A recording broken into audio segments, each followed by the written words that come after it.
ಈರುಳ್ಳಿ ಹಾಗೂ ಕಡಲೆ ಹಿಟ್ಟನ್ನು ನೋಡಿ ಇದು ಪಕೋಡ ಅಂದ್ಕೊಂಡ್ರ? ಖಂಡಿತವಾಗಿಯೂ ಅಲ್ಲ. ಇದೊಂದು ಬ್ರೇಕ್ಫಾಸ್ಟ್ ರೆಸಿಪಿ. ತುಂಬ ಟೇಸ್ಟಿಯಾದಂತಹ ರೆಸಿಪಿ. ಯಾವ ರೀತಿ ಮಾಡೋದು ಅಂತ ನೋಡ್ಕೊಳ್ಳೋಣ ಬನ್ನಿ. 8 ಈರುಳ್ಳಿಯನ್ನು ಇಟ್ಕೊಂಡಿದ್ದೀನಿ, ಮೀಡಿಯಮ್ ಸೈಜಿಂದು. ಇದನ್ನು ಇವಾಗ ಕಟ್ ಮಾಡ್ಕೊಳ್ಳೋಣ. ನೋಡಿ, ಮಧ್ಯದ ಈ ಭಾಗನ ತೆಗೆದಾಕಿದ್ರೆ ನಮಗೆ ಸ್ಲೈಸಸ್ಸು ಚೆನ್ನಾಗಿ ಬರುತ್ತೆ ಈರುಳ್ಳಿಯದು. ಆದ್ದರಿಂದ ತೆಗಿತಾ ಇದ್ದೀನಿ ನೋಡಿ. ಹೀಗೆ ತೆಳುವಾಗಿ ಈರುಳ್ಳಿಯನ್ನು ಕಟ್ ಮಾಡ್ಕೋಬೇಕು. ನೋಡಿ, ಈ ಥರ ಎಷ್ಟು ಸಾಧ್ಯನೋ ಅಷ್ಟು ತೆಳುವಾಗಿ ಕಟ್ ಮಾಡ್ಕೊಳ್ತಾ ಇದ್ದೀನಿ ನೋಡಿ. ನೋಡಿ, ಈ ಥರ. ಹೀಗೇನೆ ನಾನು ಎಲ್ಲ ಈರುಳ್ಳಿಯನ್ನು ಕೂಡ ಇವಾಗ ಕಟ್ ಮಾಡ್ಕೊಂಡಿದ್ದೀನಿ ನೋಡಿ. ಒಂದನ್ನು ಮಾತ್ರ ಉಳಿಸ್ಕೊಂಡಿದ್ದೀನಿ, ಅದನ್ನು ಸಣ್ಣದಾಗಿ ಕಟ್ ಮಾಡ್ಕೋಬೇಕು. ನೋಡಿ, ಈ ಥರ ಕಟ್ ಮಾಡ್ಕೊಂಡಿದ್ದೀನಿ. ಒಂದು ಬೌಲ್ಗೆ ಹಾಕ್ಕೊಳ್ತಾ ಇದ್ದೀನಿ ಎಲ್ಲವನ್ನು.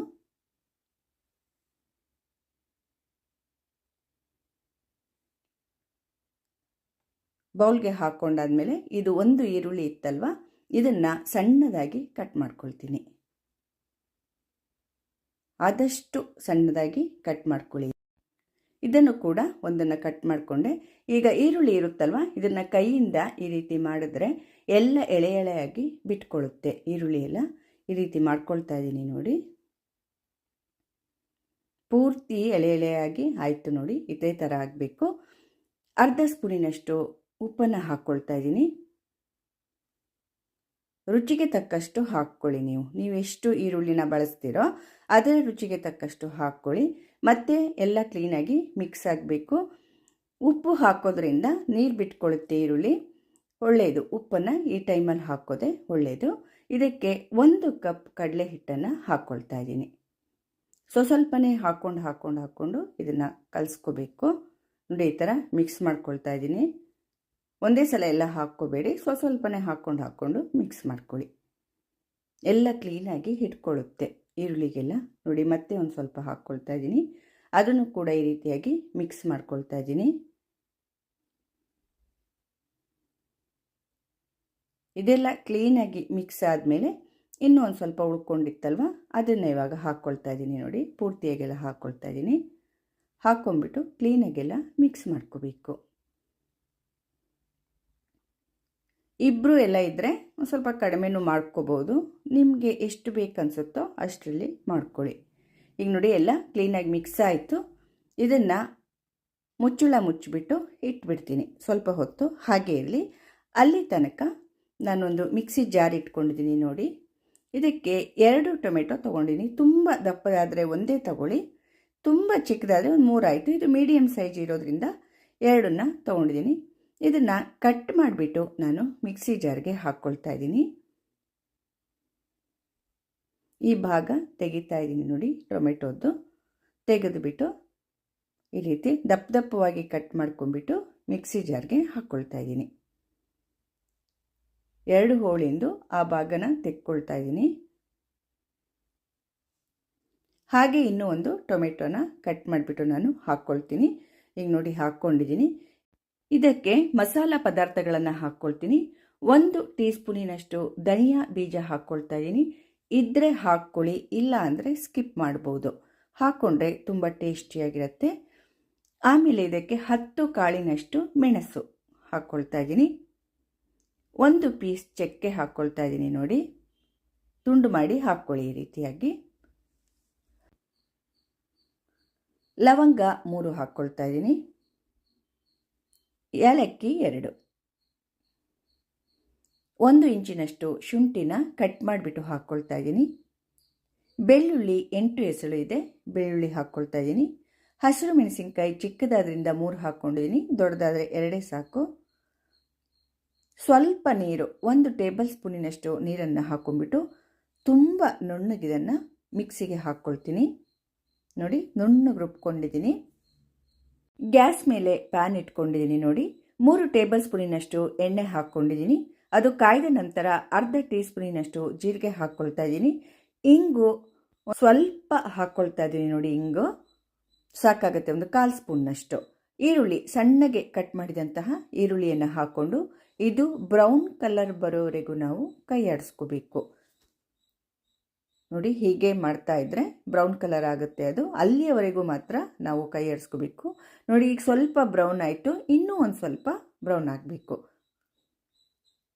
ಅಲ್ಲಿ ತನಕ ಇದನ್ನು ಫ್ರೈ ಮಾಡ್ಕೊಳ್ತಾ ಇದ್ದೀನಿ. ನೋಡಿ, ಇಷ್ಟು ಬ್ರೌನ್ ಆಗಬೇಕು. ಎಲ್ಲ ಕಡೆ ಇದೇ ರೀತಿಯಾಗಿದೆ.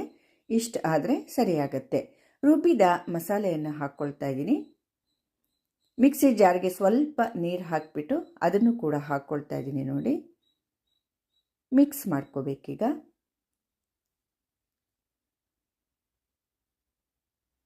ನೋಡಿ, ಎಲ್ಲ ಕ್ಲೀನಾಗಿ ಮಿಕ್ಸ್ ಮಾಡಿಬಿಟ್ಟು ಪುಡಿಗಳನ್ನ ಹಾಕ್ತಾಯಿದ್ದೀನಿ.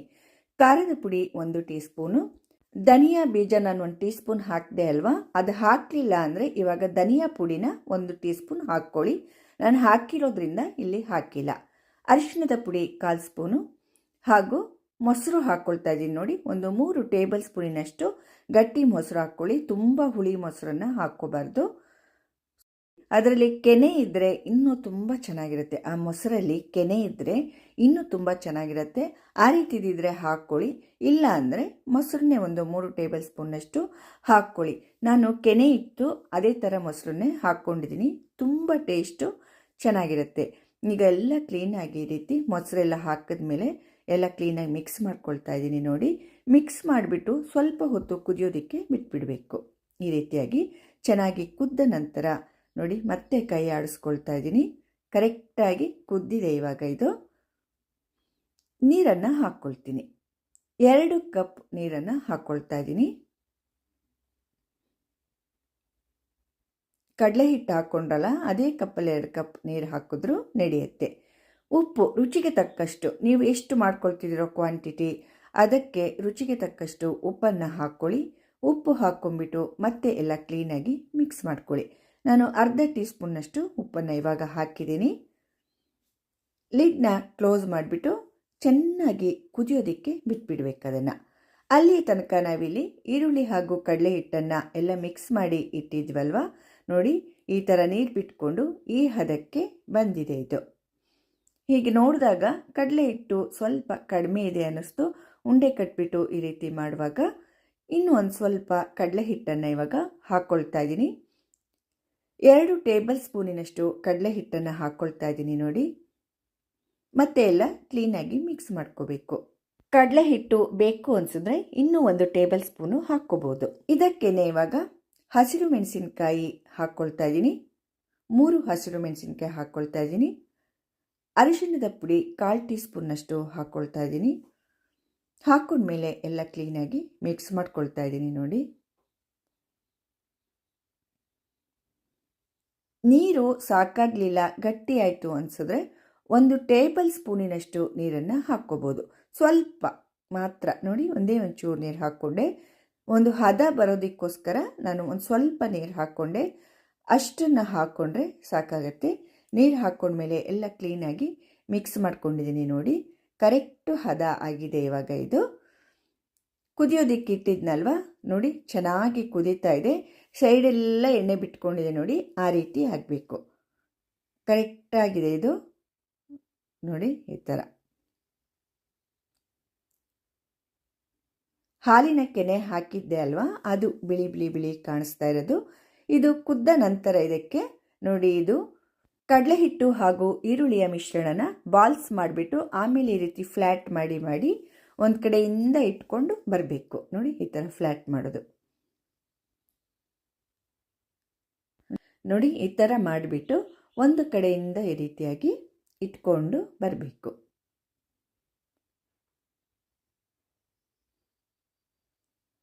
ಪೂರ್ತಿಯಾಗಿ ನಾನು ಒಂದು ಕಡೆಯಿಂದ ಈ ರೀತಿ ಒಂದು ಸೈಡಿಂದ ಇಟ್ಕೊಂಡು ಬರ್ತಾ ಇದ್ದೀನಿ. ನೋಡಿ, ಎಲ್ಲ ಇಟ್ಕೊಂಡೆ.